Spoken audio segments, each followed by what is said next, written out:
turn our attention to the starting rotation. So 1, 2, and 3, Bieber, Plesac, Savali. That's pretty locked in.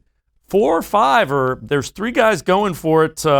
You've got Triston McKenzie, Logan Allen, Cal Quantrill, and anybody you talk to has been raving about what Logan Allen has done in spring. Do you think he locks down the number 4? He's the only lefty of the group, or does he end up as 5? And they're not going to use a 5th starter the first couple of weeks.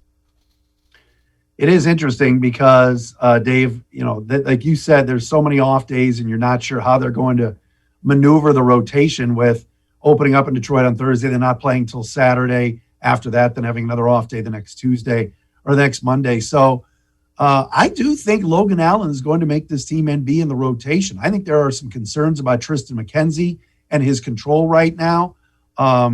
Look, highly touted, highly decorated prospect that they rushed up last year because he was ready and really pitched very, very well. But how many innings can he really go? The issue that what I thought was going to be something a few weeks ago that has not come to fruition. I thought Cal Quantrill going back to being a starter, working with the Indians, pitching gurus, and certainly the pitching factory led by Ruben Niebla, I thought Cal Quantrill was going to be a lot better than he has shown this spring. So here's Logan Allen all of a sudden going from, is he your 6th starter to maybe being your 4th starter. So I think Allen, like you said, is going to make this club and make some early starts. But I think all of those guys are going to have a role at some point this year. The great thing about the Indians, whether fans are down on them or not, and we could have that Dolan conversation, which is such an old bit, but they can pitch, and you have to pitch in order to win. And if McKenzie can't go every 5th day, and they're trying to limit his innings, to have those 6 starters, especially after last year where the innings were cut short, to build guys back up, I still think the Indians are in good shape when it comes to starting pitching, and there's more coming, from Columbus later in the summer if need be. Yeah, the one thing about the Indians, they know how to develop pitching throughout their system, and guys come in and they're ready to pitch in the big leagues.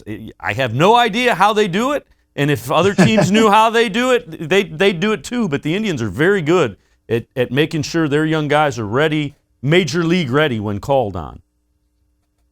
Oh, I don't think there's any question about it. And again, when you're talking about how Tito sort of finesses things, Ruben Niebla, Carl Willis, the big league pitching coach, there's a reason why Ruben stays. There's a reason why Chris Antonetti and Mike Chernoff stayed and didn't go to New York with the Mets.